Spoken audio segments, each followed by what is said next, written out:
Hello viewers, welcome to WB exam guide. তো upper primary প্রস্তুতি পূর্বে আজকে আমরা আলোচনা করব ইতিহাসের মক টেস্ট নাম্বার 1। আমরা কিন্তু অলরেডি প্রাচীন ভারতে যে ইতিহাস রয়েছে সেখানে সিন্ধু সভ্যতা, হরপ্পা সভ্যতা, মেহেরগড় সভ্যতা, বৈদিক সভ্যতা, বৌদ্ধ ধর্ম, জৈন ধর্ম, এছাড়াও আমাদের যে সমস্ত মানে মগধের যে সাম্রাজ্যগুলো রয়েছে, অর্থাৎ ওখানে আমরা কি পড়েছিলাম যে অশোক, চন্দ্রগুপ্ত মৌর্য, সমুদ্রগুপ্ত অর্থাৎ গুপ্ত বংশ, এই পর্যন্ত কিন্তু আমরা পড়েছি। লাস্ট দিন কিন্তু আমরা ভারতে যে বিদেশি শক্তির যে আক্রমণ সেটাও কিন্তু আমরা পড়ে নিয়েছি। তো যারা কিন্তু আপার প্রাইমারির জন্য প্রস্তুতি নিতে চাইছো তারা কিন্তু এখন থেকে প্রস্তুতি নিতে শুরু করো, আদারওয়াইজ কিন্তু তোমাদের নোটিফিকেশন পাবলিশ হওয়ার পর শুরু করলে তোমরা কিন্তু সেটা কভার করতে পারবে না। তাই এখন থেকে তোমাদেরকে কিন্তু আপার প্রাইমারির জন্য ভালো করে প্রস্তুতি নিতে হবে, কারণ আমরা জানি যে ওবিসি মামলাটা মিটলেই কিন্তু প্রাইমারি এবং আপার প্রাইমারি দুটো পরীক্ষা কিন্তু কন্ডাক্ট করা হবে। তো সেই সূত্রে তোমাদেরকে বারবার করে বলা হয় তোমরা কিন্তু নিজেরা প্রিপারেশন করো, বা যদি তোমরা চাও যে তোমরা আমাদের ব্যাচ কোর্সে অ্যাডমিশন নিতে চাইছো, আমাদের সঙ্গে তোমরা পড়তে চাইছো, আমাদের কোচিং এ তোমরা পড়তে চাইছো, তাহলে স্ক্রিনে দেওয়া যে নাম্বারটি রয়েছে এই নাম্বারটিতে যোগাযোগ করে নাও। 9647300217। ঠিক আছে, এই যে নাম্বারটা আমি লিখে দিলাম, এই নাম্বারটা হচ্ছে আমাদের অফিসিয়াল নাম্বার। এই নাম্বারে যোগাযোগ করলে তোমরা আমাদের সঙ্গে যোগাযোগ করে আমাদের ক্লাসে অ্যাডমিশন নিতে পারবে। তো বেশি কথা না বাড়িয়ে আমরা যতটুকু পড়েছি আর এতদিন ধরে আমরা যতটুকু পড়েছি তার উপরে বেস্ট টপ 50 আজকে আমরা আলোচনা করব কি টপ 50 এমসিকিউ। কত? টপ 50 এমসিকিউ আমরা কিন্তু আলোচনা করব। তো তোমরা কিন্তু প্রত্যেকে আমার সঙ্গে সঙ্গে আনসার গুলো করার চেষ্টা করবে, প্রত্যেকটা আনসার করার চেষ্টা করো। আশা করছি প্রত্যেকটা জিনিস তোমাদের বুঝতে সুবিধা হবে। ওকে, চলো। তোমরা যারা প্রাইমারি টেট 2025 এবং আপার প্রাইমারি টেট, শুধুমাত্র প্রাইমারি নয় আপার প্রাইমারি টেটের জন্য যারা প্রস্তুতি নিতে চাইছো, তো স্ক্রিনে দেওয়া যে নাম্বারটি রয়েছে 9647300217, এই নাম্বারটিতে আমাদের সঙ্গে যোগাযোগ করবে। এখানে তোমরা regular live class, recording class, daily mock test, PDF notes, previous year, other স্টেটের সলিউশন, সমস্ত কিছু ডিটেলসে তোমরা পেয়ে যাবে। এখানে শুধুমাত্র এমসিকিউ নয়, সঙ্গে থিওরি এবং এমসিকিউ সমস্ত কিছু কভার করে দেওয়া হবে। একদম এক্সাম পর্যন্ত ভ্যালিডি থাকছে। এখানে প্রাইমারিতে যদি অ্যাডমিশন নাও তাহলে তোমাদের আপার প্রাইমারি ফ্রি থাকবে, আর আপার প্রাইমারির জন্য অ্যাডমিশন নিলে প্রাইমারি কোর্সটা তোমাদের জন্য ফ্রি থাকবে। তাই অতি শীঘ্রই অ্যাডমিশনের জন্য স্ক্রিনে দেওয়া যে নাম্বারটি রয়েছে 9647300217, এই নাম্বারটিতে এসএমএস করো বা ফোন করে আমাদের সঙ্গে যোগাযোগ করো। চলো, ফার্স্ট কোশ্চেন প্রত্যেকে আনসার করবে। বলছে কোন নদীর নাম অনুসারে ভারতবর্ষের ইন্ডিয়া বা হিন্দুস্তান নামকরণ হয়েছে? খুব ভালো প্রশ্ন একটা, ভেরি ভেরি ইম্পর্টেন্ট। যেগুলো টপ লেভেলের প্রশ্ন আমি সেগুলোই কিন্তু এখানে ইনক্লুড করেছি, প্রত্যেকে আনসার করো। আশা করছি প্রত্যেকটা প্রশ্নই তোমাদের কিন্তু হেল্পফুল হবে। তাহলে এখানে প্রশ্নে বলা হয়েছে কোন নদীর নাম অনুসারে ভারতবর্ষের নাম ইন্ডিয়া, ভারতবর্ষের নাম ইন্ডিয়া বা হিন্দুস্তান নামকরণ করা হয়েছে। অপশনগুলো দেখো, বলা হয়েছে সিন্ধু নদী, গঙ্গা নদী, ব্রহ্মপুত্র আর ভাগীরথী। কি হবে আনসার? প্রত্যেকে আনসার করো, প্রত্যেকে চেষ্টা করো, প্রত্যেকে চেষ্টা না করলে কিন্তু পারবে না। ঠিক আছে, তো এই বিষয়টা জানার আগে তোমাদেরকে আমি বেশ কিছু তথ্য বলবো, যেগুলো অলরেডি ডিটেলসে ক্লাসে বলেছি, আবার একটু রিভিশন করে দিই, তাহলে তোমার জিনিসটা বুঝতে সুবিধা হবে। দেখো দেখো তাহলে এখানে আমি বেশ কিছু ইম্পর্টেন্ট তথ্য বলবো। যখন আমাদের ভারতবর্ষের মানে অনেক দিন আগে প্রাচীনকালে আমাদের ভারতবর্ষে একজন রাজা ছিলেন। সে রাজার নাম হচ্ছে কি? রাজা হচ্ছে ভরত। রাজার নাম হচ্ছে কি? রাজা। ঠিক আছে, রাজার নাম হচ্ছে কি? রাজা হচ্ছে ভরত। ওকে, রাজা হচ্ছে ভরত, রাজা ভরত। এই রাজা ভরতের নাম অনুসারে আমাদের দেশের নাম রাখা হয়েছিল কি? এই রাজা ভরতের নাম অনুসারে আমাদের দেশের নাম রাখা হয়েছিল কি? ভারত। ঠিক আছে, সেটা পরবর্তী টাইমে হয়ে গেল কি? ভারতবর্ষ। এবার জিনিসটা দেখো, এটা হচ্ছে আমাদের ইন্ডিয়াতে মানে ভারতীয়দের কাছে নাম হচ্ছে ভারতবর্ষ, কিন্তু যারা বিদেশি, যেমন হচ্ছে গ্রিক, পার্সি, এরা তো বিদেশি, তাই না? তাহলে বিদেশিদের কাছে আমাদের এই ভারতবর্ষের নাম কি ছিল? আমাদের এই ভারতবর্ষের নাম ছিল কি? ইন্ডিয়া। কি নাম ছিল? আমাদের ভারতবর্ষের নাম ছিল ইন্ডিয়া। এই ইন্ডিয়া শব্দটি উৎপত্তি হচ্ছে কোথা থেকে? এই ইন্ডিয়া শব্দটি এসেছে সিন্ধু। কি বললাম? সিন্ধু, মানে সিন্ধু নদীর নাম থেকে এই মানে ইন্ডিয়া কথাটি এসেছে কি? সিন্ধু। তাহলে সংস্কৃত শব্দ, একটা সংস্কৃত শব্দ ছিল, সেই শব্দটার নাম হচ্ছে সিন্ধু। এই সিন্ধু শব্দ থেকে আমাদের দেশের নাম যে ইন্ডিয়া, সেই ইন্ডিয়া শব্দটি এসেছে।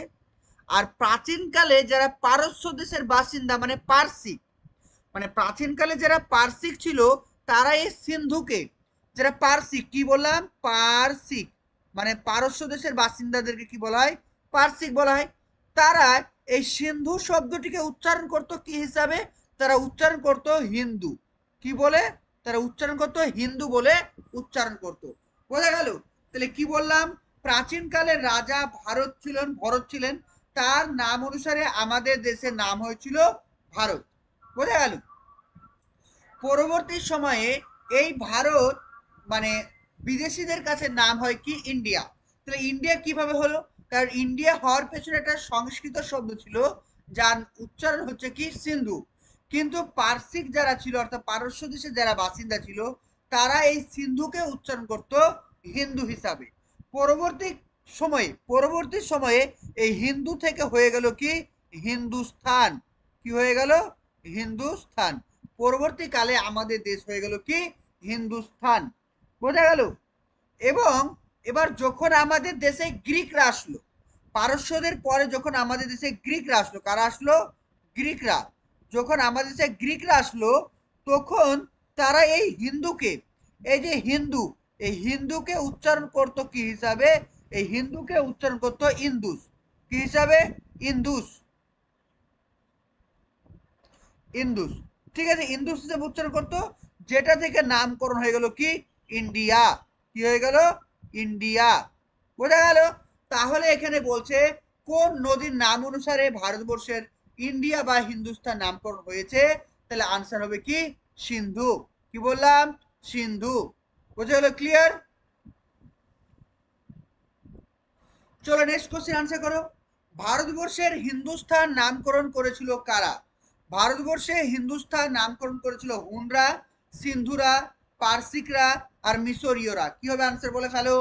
কিছুক্ষণ আগে পড়ালাম। তাহলে ভারতবর্ষের হিন্দুস্তান নামকরণ করেছিল কারা? তাহলে এই প্রশ্নের সঠিক আনসার অপশন নাম্বার সি, পারসিকরা। অপশন নাম্বার সি হচ্ছে কারেক্ট।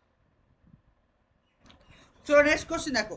ভারতবর্ষকে নৃতত্ত্বের জাদুঘর, ভারতবর্ষকে নৃতত্ত্বের জাদুঘর বা প্রত্নতাত্ত্বিক জাদুঘরের আখ্যা দিয়েছেন কে? রবীন্দ্রনাথ ঠাকুর, কালিদাস, ভিনসেন্ট স্মিথ এবং দারায়ু। সবগুলো পড়িয়েছি তোমাদের। আনসার করো। কি হবে আনসার? তাহলে এখানে আমাদের সঠিক আনসার হবে option number C, Vincent Smith. আর একটা জিনিস মাথায় রাখবে, এই ভিনসেন্ট স্মিথ ভারতবর্ষকে অন্য নামেও ডেকেছেন। সেটা কি হবে? বৈচিত্র্যের মধ্যে ঐক্য। কি বলা হয়? বৈচিত্র্য।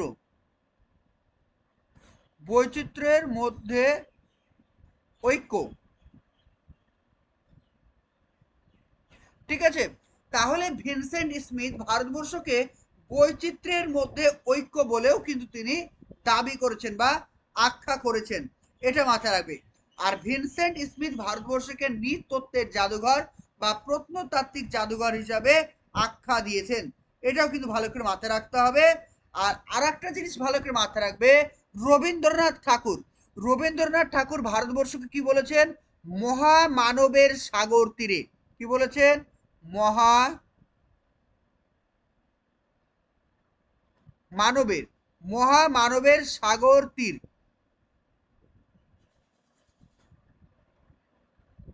ঠিক আছে?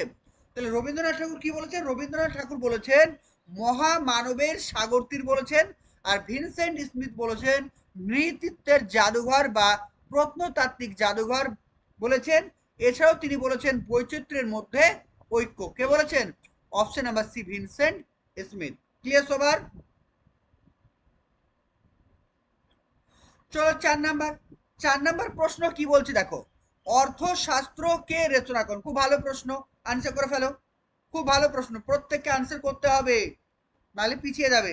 প্রত্যেকে আনসার করো।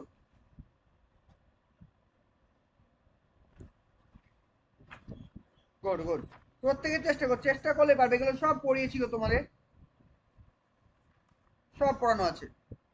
চলো নেক্সট দেখো, নেক্সট বলছে অর্থশাস্ত্র কে রচনা করেন। তাহলে এখানে আমাদের সঠিক আনসার কি হবে, কৈটিল্য। কি হবে, কৈটিল্য হবে আমাদের এখানে সঠিক আনসার। এই কৈটিল্য কার সময়ে ছিল, এই কৈটিল্য ছিল মৌর্য যুগ। কোন সময়, মৌর্য যুগ, অর্থাৎ চন্দ্রগুপ্ত মৌর্য। কার টাইমে ছিল, চন্দ্রগুপ্ত, চন্দ্রগুপ্ত মৌর্য।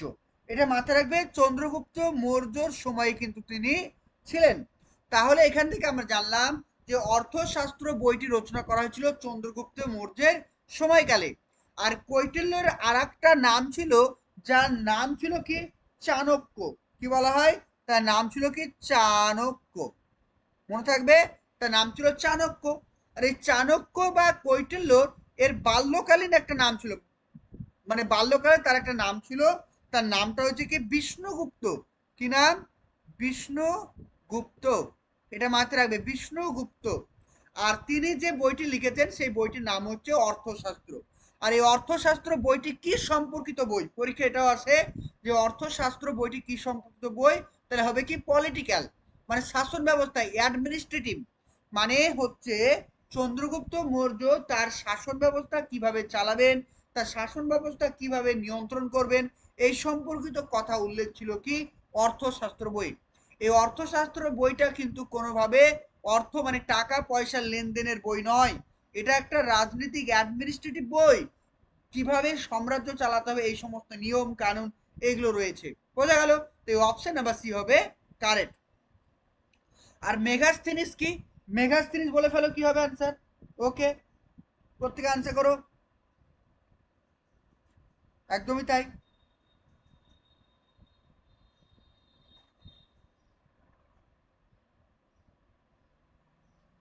ওকে চলো, নেক্সট কোশ্চেন, বুদ্ধ চরিত বইটি কার রচনা। বুদ্ধ চরিত বইটি কার রচনা, মেগাস্থিনিস, কৈটিল্য, অশ্বঘোষ এবং কলহন। তাহলে কি হবে আনসার, তাহলে এখান থেকে আমরা যেটা মাথায় রাখবো, তাহলে বুদ্ধ চরিত্র বইটি কে লিখেছেন, বুদ্ধ চরিত্র বইটি লিখেছেন কি, অপশন নাম্বার সি, অশ্বঘোষ। কি নাম, অশ্বঘোষ। এটা মাথায় রাখবে, অশ্বঘোষের রচিত বইটির নাম কি, বুদ্ধ চরিত্র। তাহলে বুদ্ধ চরিত্র বইটি কে লিখেছেন, অশ্বঘোষ। ক্লিয়ার। চলো, এবার আমরা আরো কিছু এক্সট্রা ইনফরমেশন এই প্রশ্ন থেকে দেখে নিব। তাহলে প্রথমে যেটা রয়েছে মেগাস্থিনিস, আমি তোমাদেরকে বললাম এই যে মেগাস্থিনিস একজন ছিলেন কি, মানে চৈনিক পরিব্রাজক। চৈনিক মানে কি, মানে চায়না থেকে এসেছিল, মানে চীন দেশ থেকে ভারতবর্ষে এসেছিল। কার সময় ভারতে এসেছিল, তিনি ভারতে এসেছিলেন চন্দ্রগুপ্ত মৌর্য। এটা আমরা কিন্তু মানে ডিটেলস ক্লাসে বলেছিলাম। তিনি ভারতে এসেছিলেন কার সময়ে, চন্দ্রগুপ্ত, চন্দ্রগুপ্ত, চন্দ্রগুপ্ত মৌর্য। ঠিক আছে, চন্দ্রগুপ্ত মৌর্যের সময় কিন্তু তিনি ভারতে এসেছিলেন। তার লেখা বিখ্যাত একটি বই রয়েছে, তার লেখা একটা বিখ্যাত বই রয়েছে, সেই বইটার নাম কি, ইন্ডিকা। তার বইটির নাম হচ্ছে কি, ইন্ডিকা। এটা মাথায় রাখবে, তার বইটির নাম হচ্ছে কি, ইন্ডিকা। তার বইটির নাম কি, তার বইটির নাম হচ্ছে ইন্ডিকা। এবার চলে আসো দ্বিতীয় অপশন, সেটা হচ্ছে কৈটিল্য। এই কৈটিল্যের ওপর যে নাম ছিল তার নাম হচ্ছে কি, চাণক্য। কি বলা হয়, চাণক্য বলা হয়, বা কি নাম বলা হয়, বিষ্ণুগুপ্ত বলা হয়, বিষ্ণুগুপ্ত। ঠিক আছে, বিষ্ণুগুপ্ত। আর তার লেখা বিখ্যাত বইটির নাম কি, তার লেখা বিখ্যাত বইটির নাম হচ্ছে অর্থশাস্ত্র। এর আগের প্রশ্নে আমরা বললাম কি, অর্থশাস্ত্র। ঠিক আছে, অর্থশাস্ত্র বইটি। আর এই অশ্বঘোষ, অশ্বঘোষের রচিত বিখ্যাত বইটির নাম হচ্ছে বুদ্ধ চরিত্র। আর অশ্বঘোষ কার সভাকবি ছিলেন, সভাকবি। ঠিক আছে, কার সভায় কবি ছিলেন, তিনি ছিলেন মানে কনিষ্ক, কনিষ্কর সভাকবি ছিলেন। মাথায় রেখো, কনিষ্ক, কনিষ্কর সভাকবি কে ছিলেন, অশ্বঘোষ। তাহলে প্রত্যেকটা পয়েন্ট তোমাদের পরীক্ষার জন্য ইম্পর্টেন্ট, প্রত্যেকটা পয়েন্ট কিন্তু আমি ইন ডিটেলসে বলে দিলাম। আর নিচে যেটা রয়েছে কলহন, কলহনের লেখা একটা বিখ্যাত বই রয়েছে, তার নাম হচ্ছে রাস তরঙ্গিনী। কি বললাম, রাস তরঙ্গিনী। মনে থাকবে, রাস তরঙ্গিনী। আর এই রাস তরঙ্গিনী বইটিতে কোন রাজ্যের কথা বলা হয়, যদি পরীক্ষা প্রশ্ন আসে, রাজতরঙ্গিনী বইয়ে কোন রাজ্যের কথা বলা হয়েছে, আনসার হবে কি, কাশ্মীর। কি বললাম, কাশ্মীর, কাশ্মীর রাজ্যের কথা কিন্তু বলা হয়েছে। এই জাস্ট পয়েন্টগুলো মাথায় রেখো। এখানে সঠিক আনসার অপশন নাম্বার সি হচ্ছে কারেক্ট। বোঝা গেল? ক্লিয়ার? চলো নেক্সট কোশ্চেন বলছে হর্ষ চরিত্র। হর্ষ চরিত্র গ্রন্থটি কে রচনা করেছেন? মেগাস্তিনিস, কৈটিল্য, বাণভট্ট এবং কলহর। তাহলে এখানে সঠিক আনসার কি হবে? যে হর্ষ চরিত্র বইটি রচনা করেছেন কে? বাণভট্ট। আর বাণভট্ট কে ছিলেন? বাণভট্ট ছিলেন হর্ষবর্ধনের সহকবি। তাহলে রাজা হর্ষবর্ধন, রাজা হচ্ছে কি হর্ষ,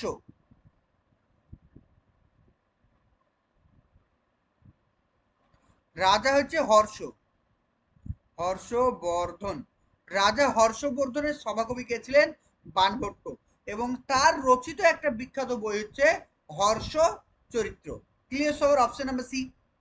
চলো 7 নম্বর প্রশ্ন। 7তে বলছে ইন্ডিকা গ্রন্থটি রচিতা কে?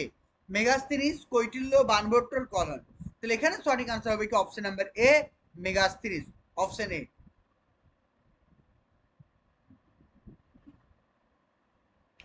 তারপর দেখো রামচরিত্র বইটি কে লিখেছেন? খুব ভালো প্রশ্ন। রামচরিত্র বইটি কে লিখেছেন? মেগাস্তিনিস, তুলসীদাস, বাণভট্ট আর সন্ধ্যাকর নন্দী। আনসার করো। চলো নেক্সট দেখো বলছে রামচরিত্র বইটি কে রচনা করছেন? মেগাস্তিনিস, মেগাস্তিনিস তো হবে না, আমি মেগাস্তিনিস সম্পর্কে ডিটেলসে বলে দিলাম। বাণভট্ট, বাণভট্ট হবে না। তাহলে এখানে থাকলো দুটো অপশন, একটা তুলসীদাস, একটা হচ্ছে সন্ধ্যাকর নন্দী। দেখো এই রামচরিত্র বইটা দুটো বই রয়েছে, একটা হচ্ছে রামচরিত্র। যদি পরীক্ষায় প্রশ্ন আসে রামচরিত্র বইটি কে রচনা করেছেন, তাহলে আনসার হবে কি তোমাদের সন্ধ্যাকর নন্দী। আর এই সন্ধ্যাকর নন্দী কার সমকালীন ছিলেন? সন্ধ্যাকর নন্দী ছিলেন পাল বংশ। কি বললাম?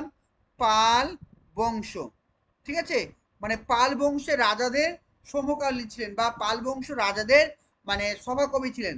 কোন পাল বংশ? তার নাম হবে রামপাল। কি হবে? রামপাল। মনে থাকবে? তাহলে রামপালের সভাকবি কে ছিলেন? সন্ধ্যাকর নন্দী। তার লেখা বইটির নাম হচ্ছে রামচরিত্র। আর এখানে আর একটা নাম পেয়ে যাব তুলসীদাস। এই তুলসীদাস ছিল সম্রাট আকবর, মানে মোগল সম্রাট। কি হচ্ছে? মোগল সম্রাট, মোগল সম্রাট আকবর। এটা মাথায় রাখো, মোগল সম্রাট আকবরের সমকালীন ছিলেন। তার লেখা বইটির নাম কি? তার লেখা বইটির নাম হচ্ছে রামচরিত্র। রামচরিত্র মানস। এই যে মানস শব্দটি যুক্ত হয়ে গেলে হয়ে যাবে তোমাদের তুলসীদাস। আর যদি মানস কথাটি না থাকে তাহলে তোমাদের আনসার হবে কি সন্ধ্যাকর নন্দী। বোঝা গেল? ক্লিয়ার? তাহলে রামচরিত্র বইটি কে রচনা করেছেন? Sandhyakar Nandi. Option number D হচ্ছে কারেক্ট। চলো 9 নম্বর প্রশ্ন বলছে রাজতরঙ্গিনী বইটিতে কোন রাজ্যের ইতিহাস বর্ণিত আছে? এর আগের ক্লাসে বললাম রাজতরঙ্গিনী বইটিতে কোন রাজ্যের ইতিহাস বর্ণিত রয়েছে? পাঞ্জাব, কাশ্মীর, অরুণাচল প্রদেশ, আর বলছে মানে হরিয়ানা। অরুণাচল প্রদেশ এবং হরিয়ানা। তাহলে কি হবে আনসার? তাহলে রাজতরঙ্গিনী বইটিতে উল্লেখ আছে কাশ্মীর। আর রাজতরঙ্গিনী বইটি কে লিখেছে? এই বইটি লিখেছেন কলহন। কি নাম? বইটি লিখেছেন কে? কলহন। তাহলে কলহনের বইটির নাম হচ্ছে কি রাজতরঙ্গিনী। ক্লিয়ার? 10 নম্বর সর্বপ্রথম কোন বিদেশি দূত ভারতে আসেন? মেগাস্তিনিস, কৈটিল্য, বাণভট্ট এবং কলহন। তাহলে এখানে সঠিক আনসার হবে অপশন নাম্বার এ, মেগাস্তিনিস। তাহলে মেগাস্তিনিস কার সময় ভারতে এসেছিলেন? চন্দ্রগুপ্ত মৌর্যের সময়ে ভারতে এসেছিলেন। অপশন নাম্বার এ হচ্ছে কারেক্ট। ক্লিয়ার সবার? তোমরা যারা প্রাইমারি টেট 2025 এবং আপার প্রাইমারি টেট, শুধুমাত্র প্রাইমারি নয় আপার প্রাইমারি টেটের জন্য যারা প্রস্তুতি নিতে চাইছো, তো স্ক্রিনে দেওয়া যে নাম্বারটি রয়েছে 9647300217, এই নাম্বারটিতে আমাদের সঙ্গে যোগাযোগ করবে। এখানে তোমরা regular live class, recording class, daily mock test, PDF notes, previous year, other স্টেটের সলিউশন, সমস্ত কিছু ডিটেলসে তোমরা পেয়ে যাবে। এখানে শুধুমাত্র এমসিকিউ নয়, সঙ্গে থিওরি এবং এমসিকিউ সমস্ত কিছু কভার করে দেওয়া হবে। একদম এক্সাম পর্যন্ত ভ্যালিডি থাকছে। এখানে প্রাইমারিতে যদি অ্যাডমিশন নাও তাহলে তোমাদের আপার প্রাইমারি ফ্রি থাকবে, আর আপার প্রাইমারির জন্য অ্যাডমিশন নিলে প্রাইমারি কোর্সটা তোমাদের জন্য ফ্রি থাকবে। তাই অতি শীঘ্রই অ্যাডমিশনের জন্য স্ক্রিনে দেওয়া যে নাম্বারটি রয়েছে 9647300217, এই নাম্বারটিতে এসএমএস করো বা ফোন করে আমাদের সঙ্গে যোগাযোগ করো। চলো নেক্সট কোশ্চেন দেখো। পরের প্রশ্ন বলছে ইতিহাসের জনক কাকে বলা হয়? ইতিহাসের জনক বলা হয় হোমার, হেরোডোটাস, হরিসেন এবং ভিনসেন্ট স্মিথ। তাহলে আনসার করে ফেলো প্রত্যেকে আনসার করো। তাহলে ইতিহাসের জনক কাকে বলা হয়? ইতিহাসের জনক বলা হয় হোমার, হেরোডোটাস, হরিসেন এবং ভিনসেন্ট স্মিথ। তাহলে এখানে আমাদের সঠিক আনসার কি হবে? Option number B. Option number B হচ্ছে কারেক্ট। যে হেরোডোটাসকে কি বলা হয়? হেরোডোটাসকে বলা হয় ইতিহাসের জনক বলা হয়। মনে থাকবে, অপশন নাম্বার বি হচ্ছে কারেক্ট। চলো নেক্সট কোশ্চেন। নেক্সট কোশ্চেন বলছে রামচরিত্র মানস, এখানে মানুষ হয়ে গেছে, এই হস্যটা আউট করে দাও। ঠিক আছে, এই হস্যটা বাদ দিয়ে দাও। বলছে রামচরিত্র মানস বইটি কে রচিত করেছেন বা কে রচনা করেছেন? আনসার কি হবে? মেগাস্থিনিস, তুলসীদাস, বানভট্ট আর সন্ধ্যাকর নন্দী। এর আগের প্রশ্নে যখন আমি আলোচনা করছিলাম সেখানে কিন্তু আমি তোমাদেরকে বলে দিয়েছি। তাহলে রামচরিত্র মানস বইটি কে রচনা করেছেন? তাহলে option number B. Option number B হচ্ছে কারেক্ট, তুলসীদাস। আর তুলসীদাস কে ছিলেন? তুলসীদাস ছিলেন সম্রাট আকবরের সভাকবি, মানে সম্রাট আকবরের রাজসভায় তিনি ছিলেন কবি হিসাবে। চলো 13 নম্বরটা। 13 নম্বর প্রশ্ন বলছে এলাহাবাদ প্রশস্তি কে রচনা করেছেন? খুব ভালো প্রশ্ন। এলাহাবাদ প্রশস্তি কে রচনা করেছেন? হোমার, হেরোডোটাস, হরিসেন এবং ভিনসেন্ট স্মিথ। কি হবে আনসার? এলাহাবাদ প্রশস্তি কে রচনা করেছেন? তাহলে এই প্রশ্নের সঠিক answer option number C, Harishena. তাহলে হরিসেন কে ছিলেন? হরিসেন ছিলেন সমুদ্রগুপ্তের সহকবি। তোমাদের কিছুদিন আগে যখন আমি গুপ্ত সাম্রাজ্য পড়ালাম সেখানে বলেছিলাম। তাহলে সমুদ্রগুপ্তের সভাকবির নাম ছিল হরিসেন। আর হরিসেনের লেখা বা মানে রচনা একটি মানে রয়েছেন, প্রশস্তি রয়েছেন, তার নাম হচ্ছে এলাহাবাদ প্রশস্তি। মনে থাকবে, অপশন সি। চলো 14 নম্বর। 14 নম্বর প্রশ্ন বলছে এলাহাবাদ প্রশস্তিতে কোন রাজার কথা বর্ণিত রয়েছে? সমুদ্রগুপ্ত, শ্রীগুপ্ত, চন্দ্রগুপ্ত আর স্কন্দগুপ্ত। কি হবে আনসার? তাহলে হরিসেন ছিল কে? হরিসেন লিখেছিল এলাহাবাদ প্রশস্তি। আর হরিসেন কোন রাজার সহকবি? হরিসেন ছিলেন সমুদ্রগুপ্তের সহকবি। তাহলে এখানে আমাদের সঠিক আনসার কি হবে? এখানে আমাদের সঠিক answer option number A, Samudragupta. Option number A হচ্ছে কারেক্ট। চলো নেক্সট কোশ্চেন 15 নম্বর। ভারতের সব থেকে প্রাচীন সভ্যতার নাম কি ছিল? খুব ভালো প্রশ্ন। ভারতের সব থেকে প্রাচীন সভ্যতার নাম সিন্ধু সভ্যতা, হরপ্পা সভ্যতা, মেহেরগড় সভ্যতা আর মাহি সভ্যতা। এটা খুবই ভালো প্রশ্ন। আর তাহলে ভারতের সব থেকে প্রাচীন সভ্যতার নাম ছিল কি? অপশন নাম্বার সি হচ্ছে মেহেরগড় সভ্যতা। অপশন নাম্বার সি হচ্ছে কারেক্ট আনসার। কি হবে? মেহেরগড় সভ্যতা। তো নেক্সট কোশ্চেন, মেহেরগড় সভ্যতা কে আবিষ্কার করেছেন? খুব ভালো প্রশ্ন। মেহেরগড় সভ্যতা কে আবিষ্কার করেছেন? চলো আনসার করো, প্রত্যেকে আনসার করো, তাড়াতাড়ি তাড়াতাড়ি আনসার করে ফেলো। গুড। তাহলে মেহেরগড় সভ্যতা আবিষ্কার করেছেন কে? রাখাল দাস বন্দ্যোপাধ্যায়, দয়ারাম সাহানি, জা ফ্রাসিও জারিস, কে এম পানিকর। কি হবে আনসার? প্রত্যেকে আনসার করো।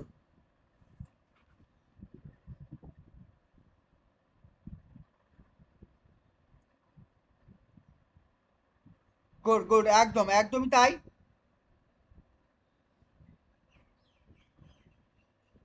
তাহলে এখানে সঠিক আনসার কি হবে? এখানে কি হবে? Option number C. Option number C হচ্ছে কারেক্ট। যে মেহেরগড় সভ্যতাটি আবিষ্কার করছেন কে? জ্যা ফ্রাসিও জারিস।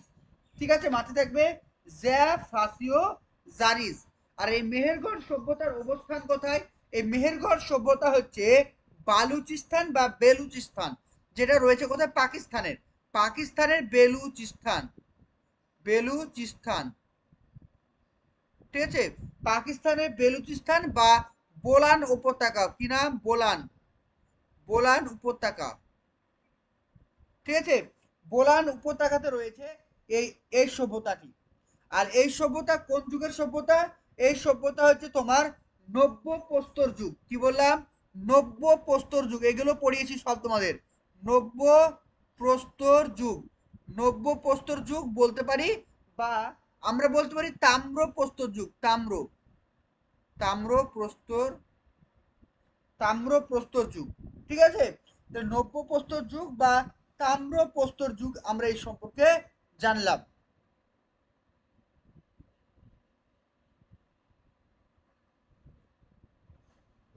আর এই মেহেরগড় সভ্যতা কি ধরনের সভ্যতা যদি আসে, তাহলে আনসার হবে কি কৃষি ভিত্তিক। তাহলে মেহেরগড় সভ্যতা হচ্ছে কৃষি ভিত্তিক, কৃষি ভিত্তিক সভ্যতা। এই যে পয়েন্টগুলো কিন্তু মনে রাখতে হবে, এগুলো থেকে পরীক্ষা প্রশ্ন আছে। তাহলে মেহেরগড় সভ্যতার অবস্থান বেলুচিস্তান বা গোলান উপত্যকা পাকিস্তানের। এটা আবিষ্কার করেছে জাফরাসিও জারিস। এটা কোন সমকালীন নব্য প্রস্তর বা তাম্র প্রস্তর যুগের। এটা হচ্ছে কৃষি ভিত্তিক সভ্যতা, বা আমরা বলতে পারি এটা গ্রামীণ কেন্দ্রিক, অন্যভাবে বলতে পারি কি গ্রামীণ কেন্দ্রিক। কি বলবো, গ্রামীণ কেন্দ্রিক। ঠিক আছে, গ্রামীণ, কারণ গ্রামই তো কৃষি কেন্দ্রিক দেখা যায়, তো এটাকে আমরা বলবো গ্রামীণ কেন্দ্রিক সভ্যতা। বোঝা গেল? ক্লিয়ার? চলো নেক্সট কোশ্চেন। মেহেরগড় সভ্যতা কবে আবিষ্কৃত হয়েছে? আনসার করো। মেহেরগড় সভ্যতা কবে আবিষ্কৃত হয়েছে? 1974, 1980, 1970 আর 1972। কি হবে অ্যান্সার? মেহেরগড় সভ্যতা আবিষ্কার হয়েছে কবে? সেটা হবে 1974। তাহলে মেহেরগড় সভ্যতা আবিষ্কৃত হয়েছে কবে? 1974 সালে। মেহেরগড় সভ্যতা আবিষ্কৃত হয়েছে 1974 সালে আবিষ্কৃত হয়েছে মেহেরগড় সভ্যতা। ক্লিয়ার? মেহেরগড় সভ্যতা কেমন প্রকৃতির সভ্যতা ছিল? নগর কেন্দ্রিক, শিল্প কেন্দ্রিক, শহর কেন্দ্রিক আর কৃষি কেন্দ্রিক। কি হবে আনসার? তাহলে মেহেরগড় সভ্যতা কেমন প্রকৃতি ছিল? মেহেরগড় সভ্যতা ছিল একটি, অবশ্যই অপশন নাম্বার ডি, কৃষি কেন্দ্রিক সভ্যতা। অপশন নাম্বার ডি হচ্ছে কারেক্ট, কৃষি কেন্দ্রিক সভ্যতা। চলো নেক্সট কোশ্চেন দেখো। হরপ্পা সভ্যতা বা সিন্ধু সভ্যতা কোন যুগের সভ্যতা? খুব ভালো প্রশ্ন। তাহলে হরপ্পা সভ্যতা বা সিন্ধু সভ্যতা ছিল কোন যুগের সভ্যতা? প্রাচীন প্রস্তর যুগ, তাম্র প্রস্তর যুগ, নব্য প্রস্তর যুগ, এছাড়াও রয়েছে কি লৌহ যুগ। তাহলে কি হবে আনসার? প্রত্যেকে আনসার করো। চলো দেখো, তাহলে কি বলছে, এই যে হরপ্পা সভ্যতা বা সিন্ধু সভ্যতা কোন যুগের সভ্যতা, এটা আমাদের আনসার হবে কি, যে আমরা এটা করবো কি তাম্র প্রস্তর যুগ। কি বললাম? এটা হচ্ছে তাম্র প্রস্তর যুগের সভ্যতা, মাথায় থাকবে। তাহলে হরপ্পা সভ্যতা হচ্ছে একটি তাম্র প্রস্তর যুগের সভ্যতা। অপশন নাম্বার বি হচ্ছে কারেক্ট। আরেকটা জিনিস তোমাদেরকে মাথায় রাখতে হবে, এই হরপ্পার সভ্যতা আবিষ্কার হয়েছিল কবে? হরপ্পার সভ্যতা আবিষ্কার হয়েছিল 1921। 1921 খ্রিস্টাব্দে আবিষ্কার হয়েছিল। কে আবিষ্কার করেছিল? দয়ারাম সাহানি। কি নাম? দয়ারাম, দয়ারাম সাহানি। দয়ারাম সাহানি আবিষ্কার করেছিল। ঠিক আছে। আর এই সিন্ধু সভ্যতাটা প্রথম, এই সিন্ধু সভ্যতা কথাটি প্রথম ব্যবহার করেছিলেন কে? এই সিন্ধু সভ্যতা কথাটি প্রথম ব্যবহার করেছেন কে? John Marshall. মাথায় রাখবে, জন মার্শাল। ওকে, জন মার্শাল। এই সিন্ধু সভ্যতা কথাটি প্রথম ব্যবহার করছেন কে? John Marshall. আর সিন্ধু সভ্যতা আবিষ্কার করেছেন কে? দয়ারাম সাহানি, 1921 সালে। এটা মাথায় রাখবে। আর এখান থেকে আর একটা জিনিস মাথায় রাখবে, এই হরপ্পার সভ্যতাটি কোন নদীর তীরে অবস্থিত? সেটা আনসার হবে কি রাভি নদী। কি বললাম? রাভি নদী। তাহলে রাভি নদীর তীরে কিন্তু অবস্থিত আছে, মনে থাকবে। ক্লিয়ার? চলো 20 নাম্বারটা। হরপ্পার সভ্যতা কত খ্রিস্টাব্দে আবিষ্কৃত হয়েছিল? হরপ্পার সভ্যতা 1974, 1922, 1970, 1972। যেহেতু এখানে 1921 অপশনে নেই, তো অপশন নাম্বার বি হবে 1922। হরপ্পার সভ্যতা বা যেটা আমরা সিন্ধু সভ্যতা বলবো, সেটা আবিষ্কার হয়েছিল কবে? 1922 সালে। অপশন নাম্বার বি হচ্ছে কারেক্ট। তোমরা যারা প্রাইমারি টেট 2025 এবং আপার প্রাইমারি টেট, শুধুমাত্র প্রাইমারি নয় আপার প্রাইমারি টেটের জন্য যারা প্রস্তুতি নিতে চাইছো, তো স্ক্রিনে দেওয়া যে নাম্বারটি রয়েছে 9647300217, এই নাম্বারটিতে আমাদের সঙ্গে যোগাযোগ করবে। এখানে তোমরা regular live class, recording class, daily mock test, PDF notes, previous year, other স্টেটের সলিউশন, সমস্ত কিছু ডিটেলসে তোমরা পেয়ে যাবে। এখানে শুধুমাত্র এমসিকিউ নয়, সঙ্গে থিওরি এবং এমসিকিউ সমস্ত কিছু কভার করে দেওয়া হবে। একদম এক্সাম পর্যন্ত ভ্যালিডিটি থাকছে। এখানে প্রাইমারিতে যদি অ্যাডমিশন নাও, তাহলে তোমাদের আপার প্রাইমারি ফ্রি থাকবে, আর আপার প্রাইমারির জন্য অ্যাডমিশন নিলে প্রাইমারি কোর্সটা তোমাদের জন্য ফ্রি থাকবে। তাই অতি শীঘ্রই অ্যাডমিশনের জন্য স্ক্রিনে দেওয়া যে নাম্বারটি রয়েছে 9647300217, এই নাম্বারটিতে এসএমএস করো বা ফোন করে আমাদের সঙ্গে যোগাযোগ করো। চলো নেক্সট কোশ্চেন দেখো। নেক্সট কোশ্চেন বলছে হরপ্পা সভ্যতা কোন প্রকৃতির সভ্যতা ছিল? এর আগে আলোচনা করলাম যে হরপ্পা সভ্যতা নগর কেন্দ্রিক, শহর কেন্দ্রিক, গ্রামীণ কেন্দ্রিক এবং কৃষি কেন্দ্রিক। তাহলে এখানে আমাদেরকে মনে রাখতে হবে হরপ্পা সভ্যতা বা যেটা আমাদের সিন্ধু সভ্যতা সেটা ছিল আমাদের নগর কেন্দ্রিক সভ্যতা। অপশন নাম্বার এ হচ্ছে কারেক্ট। বোঝা গেল? তাহলে হরপ্পা সভ্যতা বা যেটা আমাদের সিন্ধু সভ্যতা রয়েছে সেটা কোন ধরনের সভ্যতা ছিল? সেটা ছিল নগর কেন্দ্রিক সভ্যতা। আর এই হরপ্পা কথাটির অর্থ কি? এই হরপ্পা কথাটির অর্থ হচ্ছে পশুপতির খাদ্য। কি বলা হয়? পশুপতির পশুপতির খাদ্য।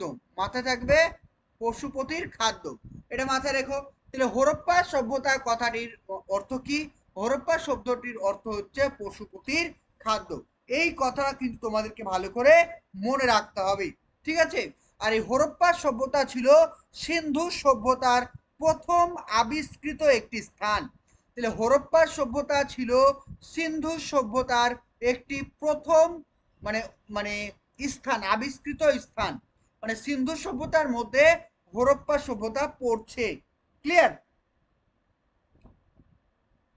চলো নেক্সট দেখো। নেক্সট কি বলছে? নেক্সট বলছে হরপ্পা সভ্যতার খনন কার্য কে পরিচালনা করেন? হরপ্পা সভ্যতার খনন কার্য কে পরিচালনা করেন? দয়ারাম সাহানি, রাখাল দাস বন্দ্যোপাধ্যায়, কে এম পন্নিকর, আর আলেকজান্ডার কানিংহাম। কিভাবে আনসার করো? হরপ্পা সভ্যতার খনন কার্য কে পরিচালনা করেন? আনসার করো।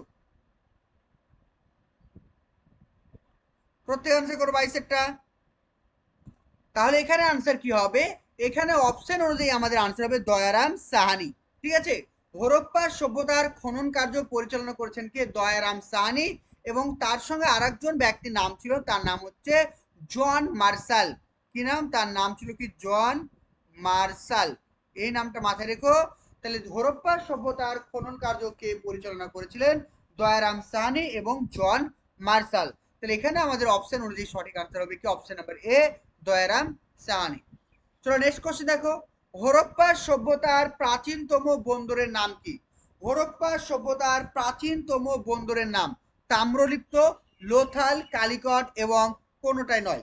তাহলে কি বলছে? হরপ্পা সভ্যতার প্রাচীনতম বন্দরের নাম কি হবে? সঠিক answer option number B, Lothal. Option number B হচ্ছে কি? লোথাল। হরপ্পা সভ্যতার প্রাচীনতম বন্দরটির নাম কি হবে? তাহলে এখানে আমাদের সঠিক answer option number B, Lothal. Lothal হবে এখানে সঠিক আনসার। আর এই লোথাল কোথায় অবস্থিত? লোথাল হচ্ছে গুজরাট। গুজরাটে অবস্থান করছে লোথাল। আর লোথাল হচ্ছে একটি সামুদ্রিক বন্দর। সামুদ্রিক বন্দর, মনে থাকবে? ক্লিয়ার? চলো 24 নম্বর। কে সর্বপ্রথম মহেঞ্জোদারো সভ্যতা আবিষ্কার করেছিলেন? তাহলে মহেঞ্জোদারো সভ্যতার কথাটির অর্থ কি? এটাও পরীক্ষা আসে। তাহলে মহেঞ্জোদারো সভ্যতাটি আবিষ্কার করেছেন কে? কে এম পন্নিকর, দয়ারাম সাহানি, রাখাল দাস বন্দ্যোপাধ্যায়, আর এদের কেউ না। তাহলে এখানে সঠিক আনসার কি হবে? এখানে সঠিক আনসার হবে আবিষ্কার করছেন কে? 1922 সালে। 1922 সালে কে? Rakhal Das Bandyopadhyay. Option number C হচ্ছে কারেক্ট। তাহলে সর্বপ্রথম মহেঞ্জোদারো সভ্যতা আবিষ্কার করছেন কে? 1922 সালে রাখাল দাস বন্দ্যোপাধ্যায়। আর এই মহেঞ্জোদারো কথাটির অর্থ কি? মহেঞ্জোদারো কথাটির অর্থ হচ্ছে মৃত্যের স্তূপ। ঠিক আছে? মানে মৃত্যের স্তূপ মানে অনেকগুলো মরার স্তূপ। ঠিক আছে? এটা কিন্তু ভালো করে মাথায় রাখতে হবে তোমাদেরকে। আর এটা হচ্ছে সিন্ধু নদীর তীরে অবস্থান করছে। তাহলে এটাও মাথায় রেখো। এই যে মহেঞ্জোদারো সভ্যতা, মহেঞ্জোদারো সভ্যতা কোন নদীর তীরে অবস্থান করছে? মহেঞ্জোদারো সভ্যতা সিন্ধু নদীর তীরে অবস্থান করছে। মহেঞ্জোদারো সভ্যতা সিন্ধু নদীর তীরে অবস্থান করছে। বোঝা গেল? ক্লিয়ার? চলো 25 নাম্বারটা বলছে মহেঞ্জোদারো কথাটির অর্থ কি ছিল? মহেঞ্জোদারো কথাটির অর্থ কি ছিল? মৃত্যের ঘর, মৃত্যের দেহ, মৃত্যের স্তূপ, আর কোন নয়। কিছুক্ষণ আগে আনসারটা বলে দিলাম, আনসার করো। তাহলে মহেঞ্জোদারো কথাটির অর্থ কি ছিল? মহেঞ্জোদারো কথাটির অর্থ ছিল মৃত্যুর স্তূপ। অপশন নাম্বার সি হচ্ছে কারেক্ট। চলো নেক্সট কোশ্চেন দেখো। হরপ্পা সভ্যতা কোন নদীর তীরে গড়ে উঠেছে? হরপ্পা সভ্যতা কোন নদীর তীরে গড়ে উঠেছে? গঙ্গা, সিন্ধু, ভাগীরথী এবং ব্রহ্মপুত্র। আনসার করো। হরপ্পা সভ্যতা কোন নদীর তীরে গড়ে উঠেছে? ওকে, গুড। দেখো এখানে অপশন অনুযায়ী এখানে অপশন নাম্বার বি হবে সিন্ধু নদীর তীরে। ঠিক আছে? অপশন অনুযায়ী এখানে আমরা আনসার করব কি? সিন্ধু নদীর তীরে অবস্থিত করছে। অ্যাকচুয়ালি হরপ্পা সভ্যতা রাভি নদীর তীরে, তাহলে হরপ্পা সভ্যতা হচ্ছে রাভি নদীর তীরে অবস্থান করছে, এটা কিন্তু মাথায় রেখো। ঠিক আছে, তাহলে হরপ্পা সভ্যতা হচ্ছে রাভি নদীর তীরে অবস্থান করছে। যেহেতু এখানে অপশন নেই তাই অপশন অনুযায়ী আমরা এখানে সিন্ধু সভ্যতাটাকে বেছে নিব। ক্লিয়ার? চলো নেক্সট দেখো, হরপ্পা সভ্যতায় ব্যবহৃত ধাতুর নাম কি ছিল? হরপ্পা সভ্যতায় ব্যবহৃত ধাতু তামা টিন, তামা লোহা, টিন লোহা, লোহা নিকেল। তাহলে হরপ্পা সভ্যতায় প্রথম যে ধাতুটা ব্যবহার করা হয়েছিল তার নাম হচ্ছে তামা। তার পরবর্তী সময়ে সে টিনও ব্যবহার করা হয়েছে। তো অপশন নাম্বার এ হচ্ছে কারেক্ট। আর লোহা কিন্তু আবিষ্কার হয়েছিল কোন যুগে? বৈদিক যুগে। চলো নেক্সট কোশ্চিন, হরপ্পা সভ্যতার লিপির নাম কি ছিল? আনসার করো। হরপ্পা সভ্যতার লিপির নাম কি ছিল? সিন্ধু লিপি, হাতিগম্পা লিপি, মেহেরগড় লিপি, আর কোনোটা নয়? প্রত্যেকে আনসার করো। খুব ভালো প্রশ্ন,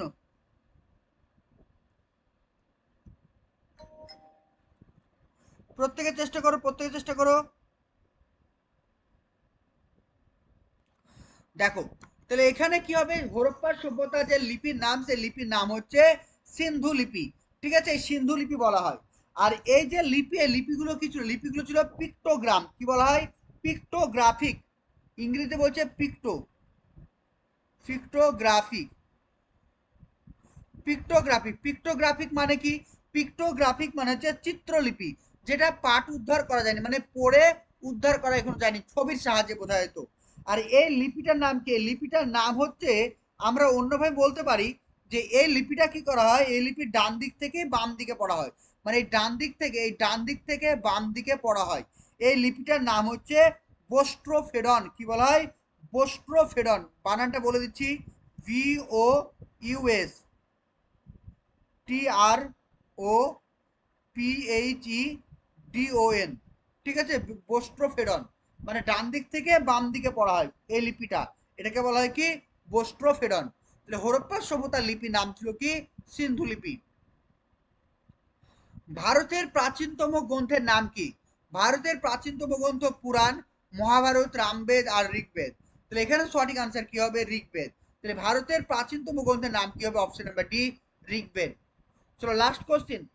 লাস্ট কোশ্চেন বলছে, কোন সভ্যতা হরপ্পা সংস্কৃতির পথকৃত ছিল? মানে হরপ্পা সভ্যতার সমকালীন ছিল। মহেঞ্জোদারো সভ্যতা, মেহেরগড় সভ্যতা, মেসোপটেমীয় সভ্যতা আর মিশরীয় সভ্যতা। তাহলে এখানে সঠিক আনসার কি হবে? অপশন নাম্বার বি, মেহেরগড় সভ্যতা। তাহলে এই প্রশ্নটা এসেছিল কবে? আমাদের 2016 সালে যে আপারের টেট পরীক্ষা হয়েছিল সেখানে প্রশ্নটা এসেছিল যে হরপ্পা সভ্যতা কোন যুগের সভ্যতার মানে সমকালীন ছিলেন। আনসার হবে কি? মেহেরগড় সভ্যতা। অপশন নাম্বার বি হচ্ছে কারেক্ট। ক্লিয়ার সবার? তো টোটাল এই ছিল 30টা প্রশ্ন। নেক্সট ক্লাসে আমরা আরো আলোচনা করব। ঠিক আছে, প্রচুর প্রশ্ন রয়েছে, শুধু এমসিকিউ প্র্যাকটিস করলে হবে না, থিওরিটাকে ভালো করে তোমাদের জানতে হবে। ঠিক আছে।